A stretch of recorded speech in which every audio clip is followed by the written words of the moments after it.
Thank you, Yos, for that. Good afternoon, everyone. I'm Akanksha Sharma. I look after innovation activities from the Netherlands Consulate in Bangalore. Thanks a lot for joining the session today. And also, a very good morning to all the Dutch participants who are joining us online for this session. Thank you for logging in. You saw the space report that was launched this morning, which talks about the opportunities in Indian space sector. But before we go into those insights, I would like to go a step back and just introduce you to what we do, who we are, and what the Netherlands is doing when it comes to the space sector. So today's session on space tech will start with a brief overview on the Netherlands Innovation Network in India, our activities, space cooperation between India and the Netherlands, what the Dutch strengths are when it comes to the space sector.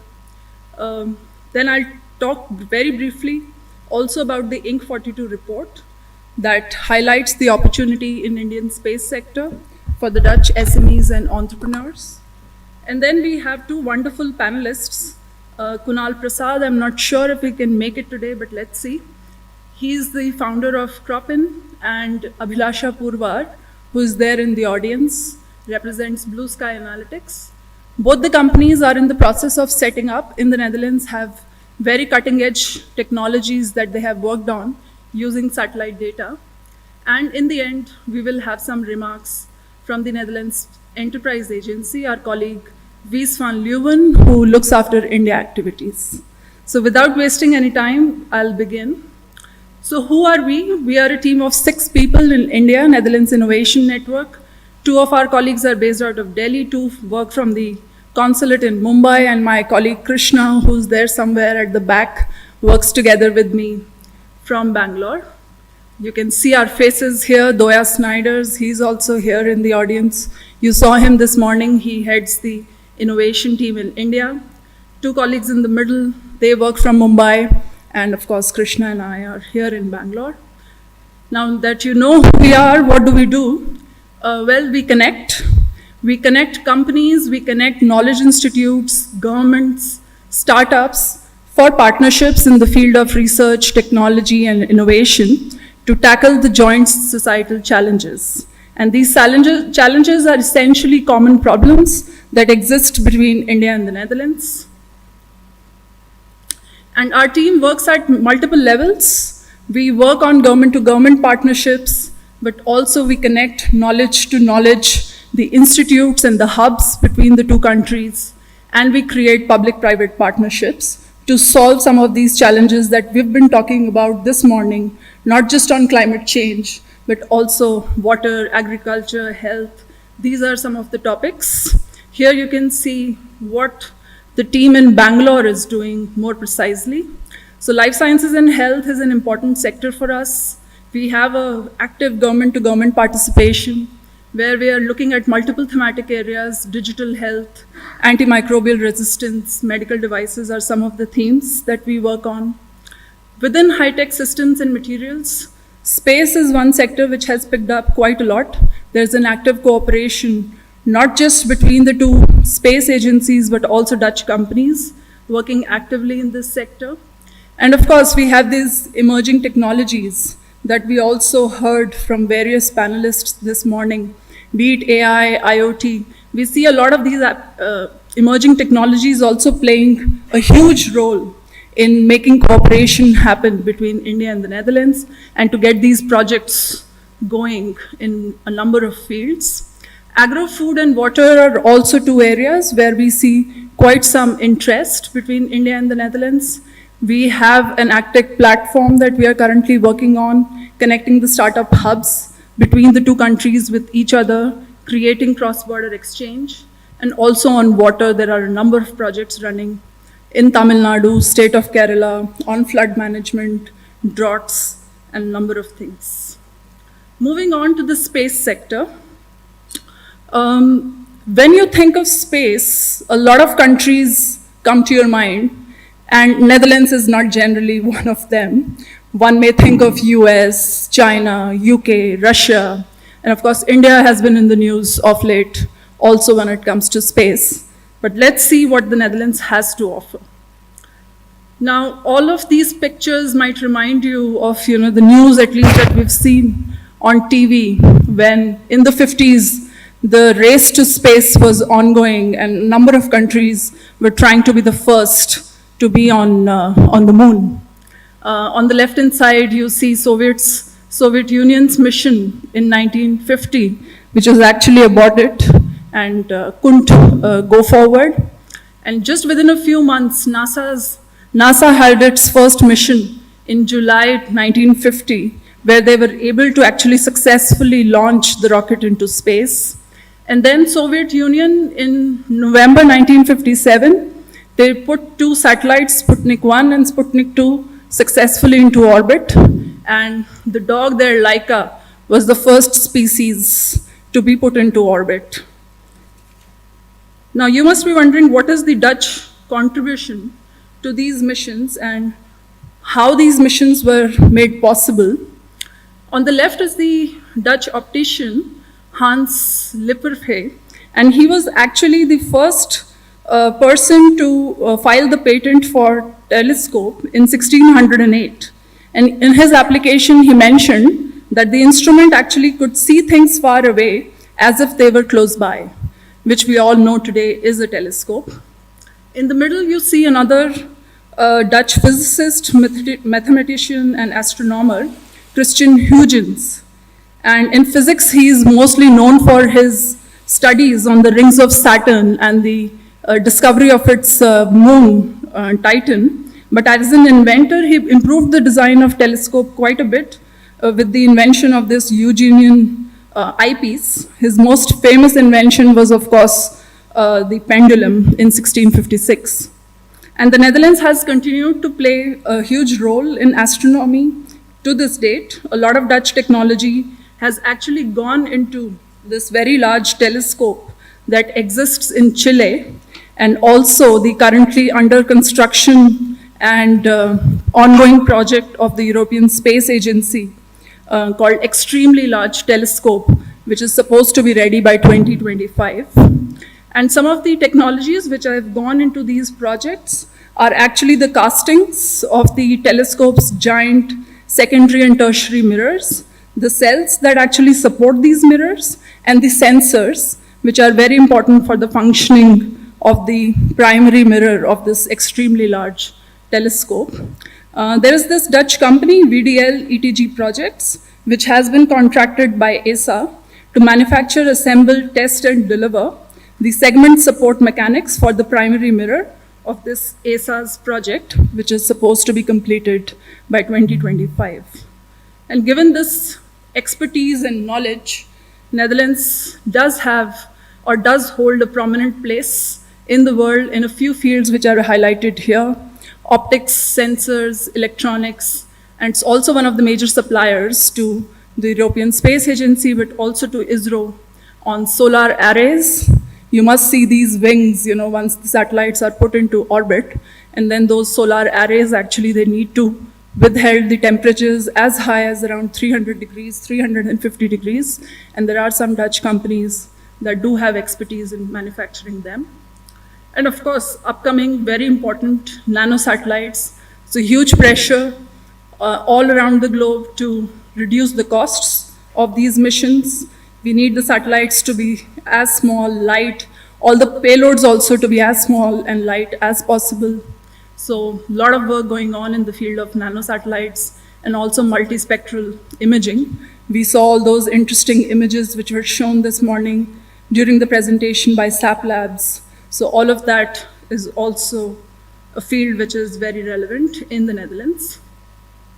And of course, it is quite fitting now that the European Space Agency also has its largest technology center around the world, based out of Noordwijk in the Netherlands.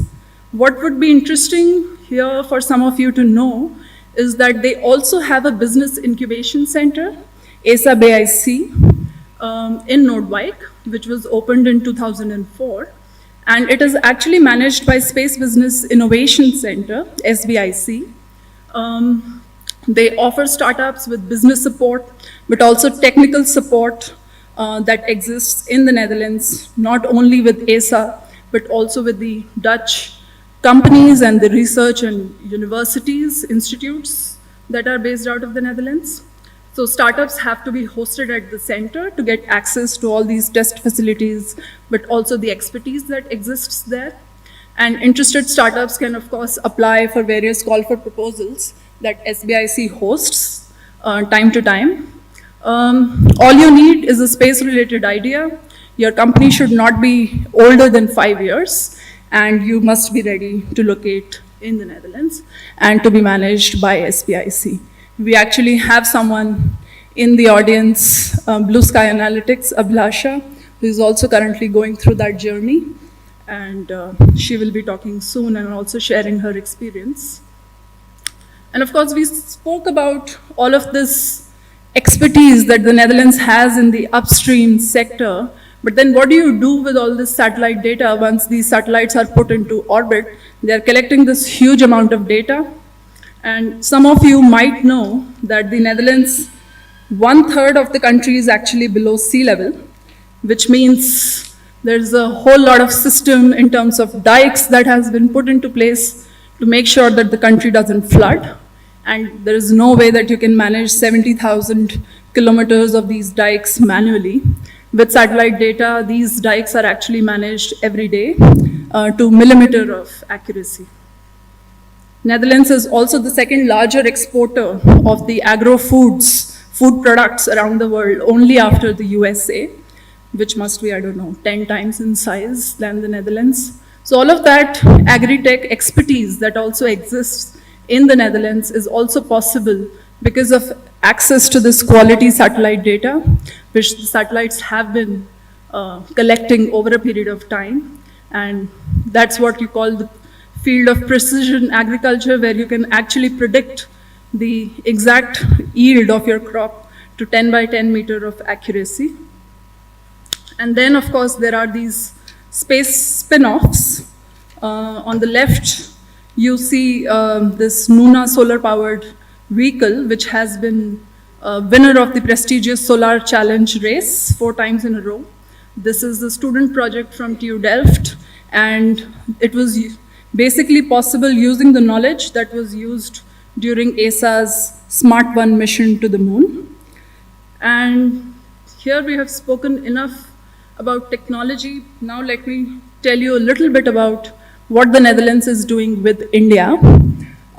There's a cooperation between the two space agencies, ISRO and the Netherlands Space Office, which actually started in 2017. Apart from working on the upstream side, on instruments, the two sides are also looking at downstream applications, especially in the topic of air pollution, and now also on the topic of water management. So these are 2 active projects that we have ongoing. And the Netherlands industry comprises of more than 250 companies which are active in the space sector. A lot of them are also looking at doing business in India. Some are already supplying components and parts to ISRO for its missions. A company called Airbus Defence and Space is already active in India. So is Hyperion, Stellar, ISIS Space. Hyperion here is known for one of the world's smallest and lightest fully autonomous low-power star trackers, which are actually have been supplied to ISRO also in the past missions. They have been working with the Indian company Anant Tech. ISIS Space also has an active cooperation with the Indian company Paras Defence and Space. And then you also see some of these academic institutes on the slide. TU Delft, of course, has a very popular program on aerospace and defense. It's also very popular among Indian students. They signed an MOU for cooperation together with the ISRO Institute called IIST, which is based out of Trivandrum this year for cooperation. And they're looking at a number of research areas. Doya was mentioning this morning about robotic missions and also some of these sci-fi work that these two sides are trying to do. So very interesting. And the University of Twente has this institute on geoinformatics and geospatial technologies called ITC Twente. They have a cooperation ongoing with the ISRO Institute IIRS in Dehradun, Indian Institute of Remote Sensing.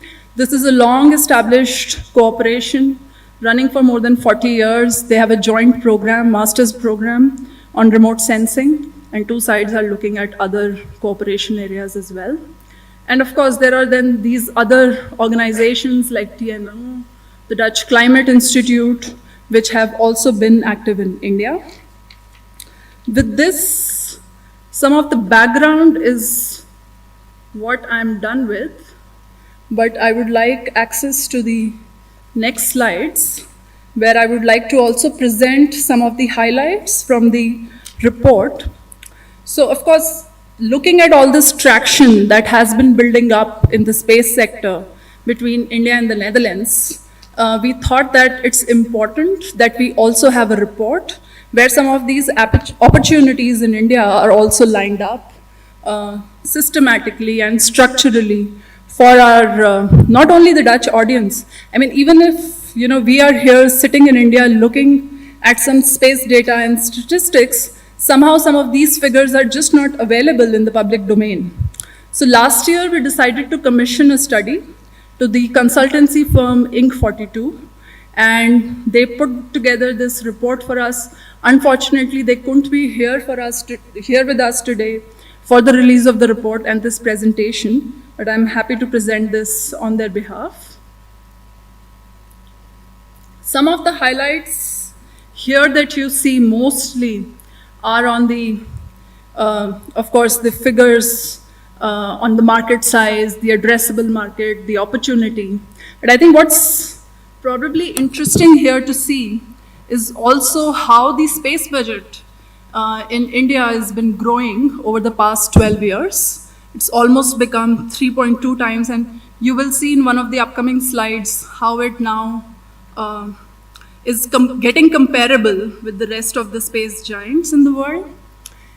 It says 40 plus operational space tech startups, but also to give you some background, I mean, till probably 2 years ago or so, there were hardly any space startups in India. And then all of a sudden, with the advancement of technology and the need for space data, we saw these 40, 50 companies coming up all in a period of 2 years, 3 years. And I think that was also what pushed the Indian government and the Indian Space Research Organization to come up with the kind of regulations that they announced in the year 2020. And it looks at addressable market. Of course, the FDI, which might be also useful for the foreign companies to know, is now allowed 100%. Moving on the map of India here, you can see multiple stakeholders, but before I take you through this, maybe it's more interesting to first have a look at this slide. So this gives you some kind of a representation of the stakeholders in India and the Netherlands, in India, and how they are divided between the public and the private side. So on the government side, you have the Department of Space, which is responsible for the policy making, and that works from Delhi. And then there are multiple agencies under that. On left, you see the Indian Space Research Organization, ISRO, which now since last year has made it clear that they want to focus only on research and they don't want to look at the commercial aspects altogether. And last year, this organization was launched called INSPAR, which I'll come to in terms of its role. And traditionally, there were Antrix Corporation, New Space, which were responsible for the private industry. So Antrix has been responsible for the commercial launches. It's been the private arm of the space sector in India. And New Space was created in 2019, early 2019, to look at new emerging technologies, technology transfer, to give basically a push to innovation. And what's happening now is that Antrix will be phased out quite soon, and New Space and the newly launched organization called INSPA, they are the ones that will take its space. And in the longer term, even New Space will be completely phased out, and all the research, promotion, and interaction with the private sector will go to INSPA. So I think INSPA would be the major organization that most of the private players, be it in India or the Netherlands, will be dealing with on the longer term. And of course, right now we still have Antrix, but maybe in a year or so, that would be most likely phased out. And New Space probably in another 5 years or 6 years of time. On the list, you also see various space centers which are listed. Vikram Sarabhai Space Center, the laboratories. There is also U.R. Rao Satellite Center in Bangalore, and atmospheric research laboratories mentioned here. In Hyderabad, you have the National Remote Sensing Center. And of course, the institutes. As I was already mentioning, there are these two institutes that belong to ISRO, IIST and IIRS. Both of them have active cooperation ongoing with the Netherlands. On the private side, you can look at the component manufacturers. So what's unique about the Indian space system is also, since the Indian space program is so mature and has been in place since 60s, the whole supply chain is actually very much in place. So you have the traditional component manufacturers who have been supplying to ISRO for eons and ages, and they have a lot of expertise. A lot of these companies are based out of Hyderabad cluster, in Karnataka, but also down south in Kerala, and also in Ahmedabad.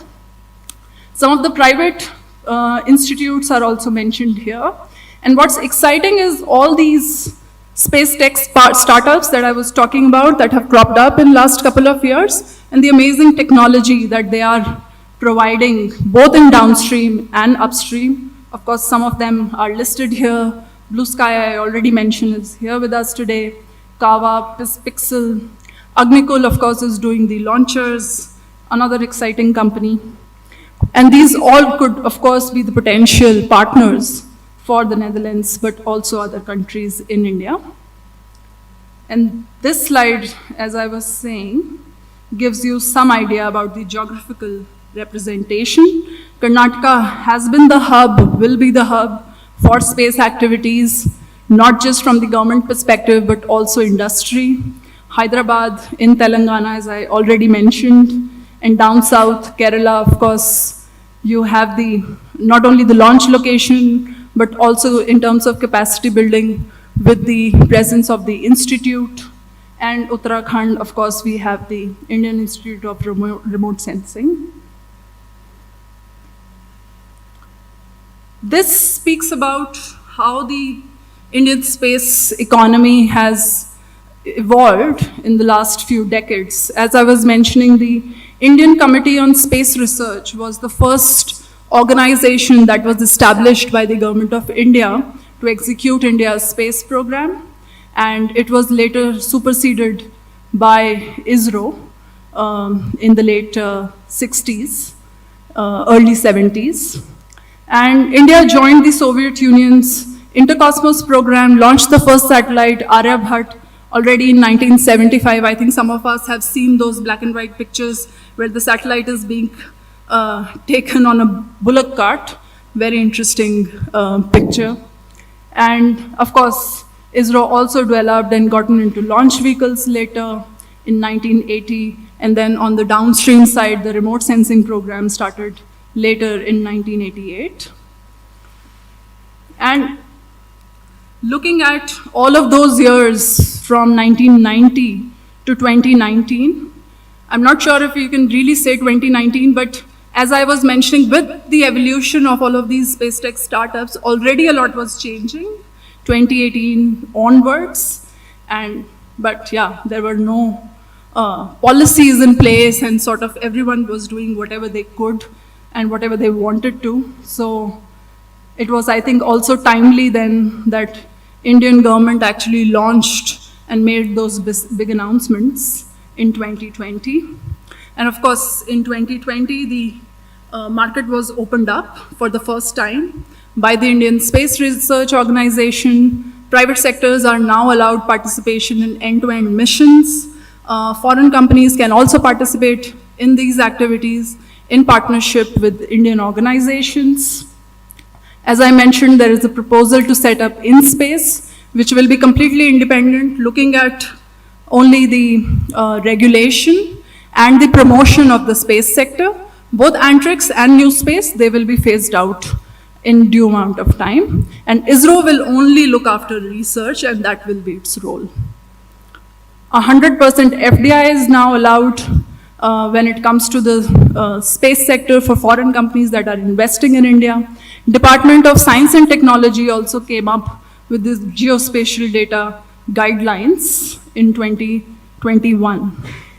This talks about the supply chain, as I was mentioning, that with the Indian space ecosystem that has been in place for so long, we already have a very well-developed supply chain, right from component suppliers to assembly, but also the small components that go into certain payloads and satellites. Original equipment manufacturers, we all know, L&T, Godrej, all of them have been working in this field.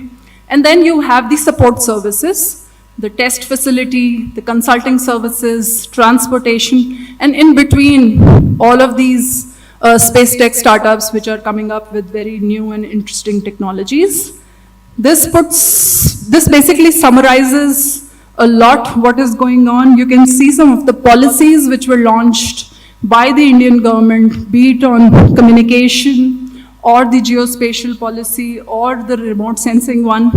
A lot of this is still in announcement stage, and we are still waiting for the exact guidelines to be put into place by the Indian government, and that will make it a lot clearer in terms of how this would apply to not only the Indian companies, but also to the foreign companies that are looking to do business in India.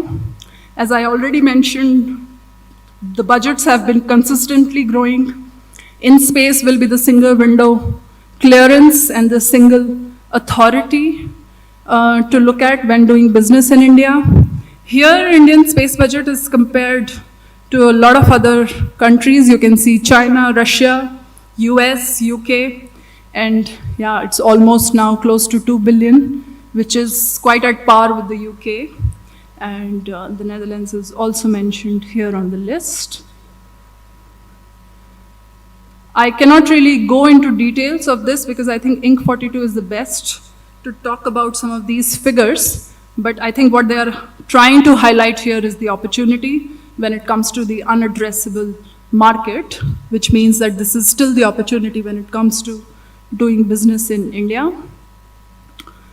2/3 of the space tech market opportunities in the downstream. And of course, I think that is something that also the companies realize. And that's how you see a lot of these downstream application startups coming up, not only in agri-tech, but climate change, but a lot of, and ground station services will also be one of the fields which will pick up. Agriculture.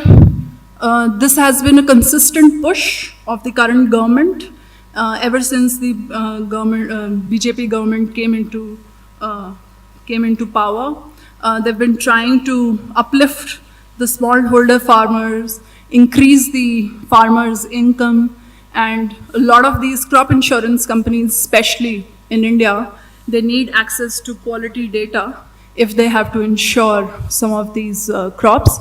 So that's where we see that a lot of opportunity will be in the coming time. These are some of the growth drivers, the startup ecosystem, establishment of in-space, so regulatory hurdles will be streamlined for the foreign companies, but also the Indian companies, the FDI opportunities, and the Earth observation market. As we already mentioned, agri-tech will be one of the themes to look for.